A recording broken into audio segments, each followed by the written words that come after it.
ಕೂತ್ಕೊಳ್ಳಿ. ಕೂತ್ಕೊಪ್ಪ. ಚೆನ್ನಾಗಿದ್ದೀರಾ? ಚೆನ್ನಾಗಿದ್ದೀವಿ.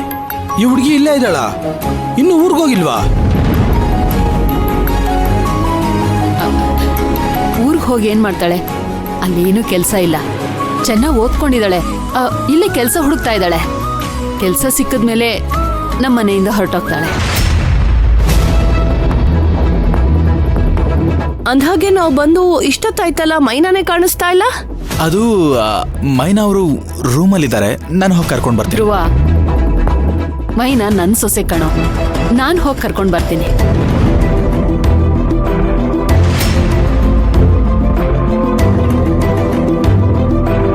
ಯಾಕೋ ಹಾಗ್ ನೋಡ್ತಾ ಇದ್ಯಾ? ಇವ್ರು ನಮ್ಮನ್ನೆಲ್ಲ ಮಾತಾಡ್ಸ್ಬೇಕು ಅಂತ ಬಂದಿದ್ದಾರೆ. ನೀನ್ ಕೂತ್ಕೊಂಡ್ ಮಾತಾಡ್ತಾ ಇರು. ಮೈನನ್ನ ನಾನ್ ಕರ್ಕೊಂಡ್ ಬರ್ತೇನೆ.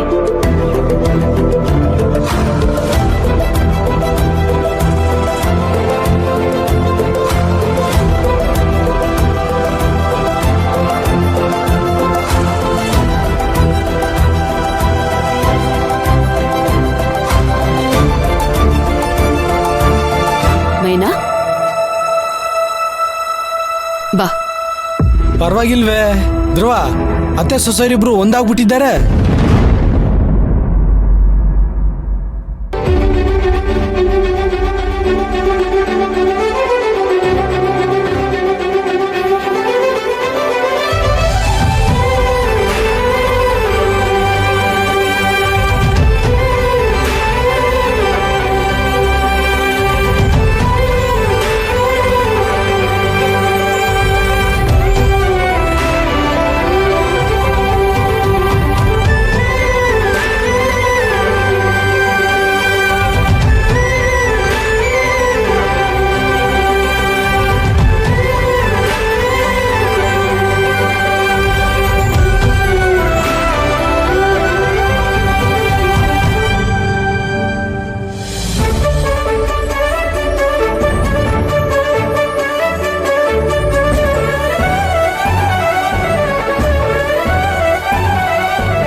ಅತ್ತೆ, ಮಾವ, ಹೇಗಿದ್ದೀರಾ?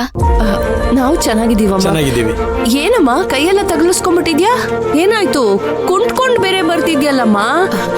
ಅದನ್ಯಾಕೆ ಕೇಳ್ತೀರಾ? ನಾನು ತುಳಸಿ ದೇವಸ್ಥಾನಕ್ಕೆ ಹೋಗಿದ್ವಿ. ಮನೇಲಿ ಒಬ್ಳೇ ಇದ್ಲು. ಅಡ್ಗೆ ಮಾಡೋಕೆ ಅಡ್ಗೆ ಮನೆಗೆ ಹೋಗಿದ್ದಾಳೆ. ಏನೋ ಎತ್ಕೊಳಕ್ಕೆ ಸ್ಟೂಲ್ ಹತ್ತಿದ್ದಾಳೆ, ಬಿದ್ಬಿಟ್ಟಿದ್ದಾಳೆ ಕೆಳಗಡೆ.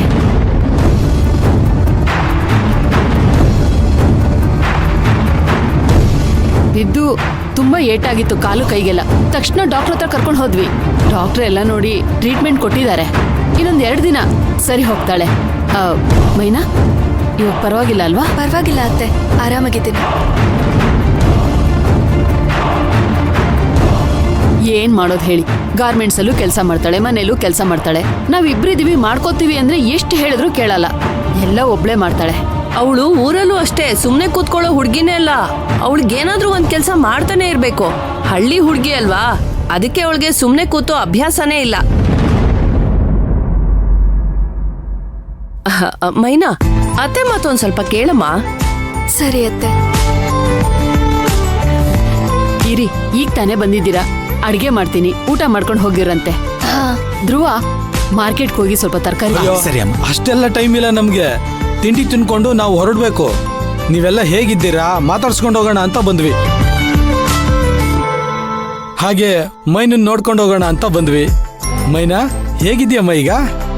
ಅವಳಿಗೇನು, ನನ್ ಸೊಸೆ ಇವಳು ಬಂಗಾರದಂಗಿದ್ದಾಳೆ.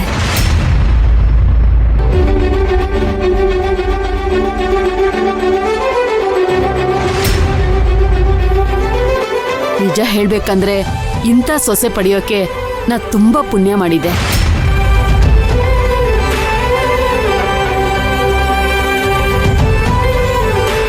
ನೀವು ಹೀಗೆ ಮಾತಾಡ್ತಾ ಇರೋದು ನೋಡ್ತಾ ಇದ್ರೆ ನಮಗೆ ತುಂಬಾ ಸಂತೋಷ ಆಗ್ತಾ ಇದೆ. ಹೌದು, ನಿಜ ಹೇಳ್ಬೇಕು ಅಂದ್ರೆ ನೀವು ಮೈನಾನ ಒಪ್ಕೊಂಡಿದಿರೋ ಇಲ್ವೋ ಅಂತ ನಮಗೂ ಅನುಮಾನ ಇತ್ತು. ಏನ್ ಮಾತಾಡ್ತಿದ್ದೀರಾ? ಇವಳನ್ನ ಒಪ್ಕೊಳ್ದೆ ಇರಕ್ಕಾಗತ್ತಾ? ನಮ್ ಮನೆ ಜವಾಬ್ದಾರಿ, ನಮ್ ಜವಾಬ್ದಾರಿ ಎಲ್ಲನೂ ಒಬ್ಳೆ ತಗೊಂಡಿದ್ದಾಳೆ. ನಾನು ಹೇಳಿದ್ನಲ್ಲ, ನಾನು ಪುಣ್ಯ ಮಾಡಿದ್ದೆ ಅಂತ.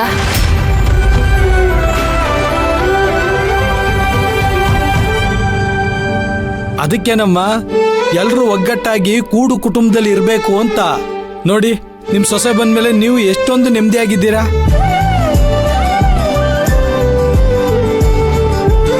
ನಾನ್ ನನ್ನ ಮಗನಿಗೆ ಅದನ್ನೇ ಹೇಳೋದು. ನೋಡೋ, ನೀನು ನಿಮ್ ಡಿಪಾರ್ಟ್ಮೆಂಟ್ ಹೇಳಿ ಟ್ರಾನ್ಸ್ಫರ್ ಮಾಡಿಸ್ಕೊಂಡು ರಾಧನ್ ಕರ್ಕೊಂಡು ಊರಿಗೆ ಬಂದ್ಬಿಡು. ನಾವೆಲ್ಲರೂ ಅತ್ತೆ ಸೊಸೆ ಎಲ್ರೂ ಆರಾಮಾಗಿರ್ಬೋದು ಅಲ್ಲೇ ಅಂತ. ಹೌದಮ್ಮ, ನಾನು ನನ್ ಸೊಸೆನೂ ಚೆನ್ನಾಗಿರ್ಬೇಕು, ಜೊತೆಲೇ ಇರ್ಬೇಕು ಅಂತ ನನಗೂ ಆಸೆ ಇದೆ. ಸರಿ, ನೀವು ಕೈಕಾಲ್ ಮುಖ ತೊಳ್ಕೊಳ್ಳಿ, ನಾನ್ ನಿಮ್ಗೆ ತಿಂಡಿ ರೆಡಿ ಮಾಡ್ತೀನಿ. ಧ್ರುವ, ಅವ್ರನ್ನ ಒಳಗಡೆ ಕರ್ಕೊಂಡು ಹೋಗ. ಅಂಕಲ್, ಆಂಟಿ, ಬನ್ನಿ. ಮೈನಾ, ನೀನ್ ಇಲ್ಲೇ ಇರ್ತೀಯಾ ಅಥವಾ ರೂಮ್ಗೆ ಹೋಗ್ತೀಯಾ? ಇಲ್ಲ ಅತ್ತೆ, ನಾನ್ ರೂಮ್ಗೆ ಹೋಗ್ತೇನೆ. ಮಾತ್ರೆ ತಗೋಬೇಕು. ನಡಿ, ನಾನು ನಿನ್ಗೆ ಮಾತ್ರೆ ಕೊಟ್ಟು ಅವ್ರಿಗೆ ತಿಂಡಿ ರೆಡಿ ಮಾಡ್ತೀನಿ. ಪರವಾಗಿಲ್ಲ ಅತ್ತೆ, ನಾನೇ ಹೋಗ್ತೇನೆ. ಬಿಡಿ ಅತ್ತೆ. ಸರಿ, ನಿಧಾನಮ್ಮ. ಹಾ. ನಿಧಾನ. ರೂಮಲ್ಲಿ ಇರ್ತೀನಿ. ಹಾ, ಬನ್ನಿ ಅಂಕಲ್. ಬನ್ನಿ.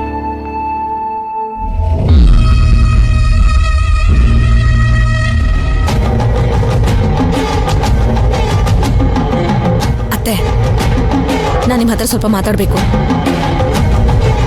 ತುಳಸಿ, ಬನ್ನಿ ನನ್ನ ಜೊತೆ. ತುಳಸಿ, ಏನಾಯ್ತು? ನಾನಿನ್ನೊಂದು ಕ್ಷಣನೂ ಈ ಮನೇಲಿ ಇರಲ್ಲ. ನಾನು ನಮ್ಮೂರ್ಗೆ ಹೋಗ್ತೀನತ್ತೆ, ನಮ್ಮೂರ್ಗೆ ಹೋಗ್ತೀನಿ. ತುಳಸಿ, ಸುಮ್ಮನೆ ಇರಿ ಅತ್ತೆ, ನೀವೇನು ಮಾತಾಡ್ಬೇಡಿ. ಇಷ್ಟು ದಿನ ಯಾರು ಏನೇ ಅಂದ್ರು ನಾನು ಸಹಿಸ್ಕೊಂಡಿದ್ದೆ. ಧ್ರುವ ಮಾವ ನನ್ನನ್ನು ಕೊಲೆಗಾರ್ತಿ ಅಂತ ಹೇಳಿದ್ರು. ಆ ದೀಪ ನನ್ನನ್ನು ಕಿತಾಪತಿ ಅಂತ ಹೇಳಿದ್ಲು. ಆ ಮೈನಾ ನೋಡಿದ್ರೆ ನನ್ನನ್ನು ಕಳ್ಳಿ ಅಂತ ಹೇಳಿದ್ಲು. ಯಾರು ಏನೇ ಹೇಳಿದ್ರು ನಿಮಗೋಸ್ಕರ ಸಹಿಸ್ಕೊಂಡಿದ್ದೆ ಅತ್ತೆ. ಆದ್ರೆ ಇವತ್ ನೀವು ಆ ಮೈನನ್ನ ಸೊಸೆ ಅಂತ ಕರೆದಿದ್ದನ್ನ ನಾನೇ ನನ್ನ ಕಿವಿಯಾರೆ ಕೇಳಿಸ್ಕೊಂಡಿದ್ದೀನಿ. ಇದನ್ನೆಲ್ಲ ಕೇಳಿಸ್ಕೊಂಡು ನಾನು ಹೇಗಿರ್ಲಿ ಅತ್ತೆ? ತುಳಸಿ, ಸ್ವಲ್ಪ ನನ್ನ ಮಾತು ಕೇಳ್ತೀಯಾ? ಏನು ಹೇಳ್ಬಿಡಿ ಅತ್ತೆ. ಏನಂದ್ರಿ ನೀವು? ಅವಳು ಬಂಗಾರದಂತ ಸೊಸೆನಾ? ಅವಳಿ ಮನೆ ಕಾಲಿಟ್ಟ ಮೇಲೆ ಜವಾಬ್ದಾರಿನೆಲ್ಲ ಅವಳಿಗೆ ಕೊಟ್ಬಿಟ್ರಾ? ಮತ್ತೇನಂದ್ರಿ? ಏನೋ ಅಂದ್ರಿ ಅತ್ತೆ ನೀವು. ಏನಂದ್ರಿ? ಹಾ, ಅವಳು ಬರ್ತಿದ್ದ ಹಾಗೆ ನೀವು ನೆಮ್ಮದಿಯಾಗಿದ್ದೀರಲ್ಲ?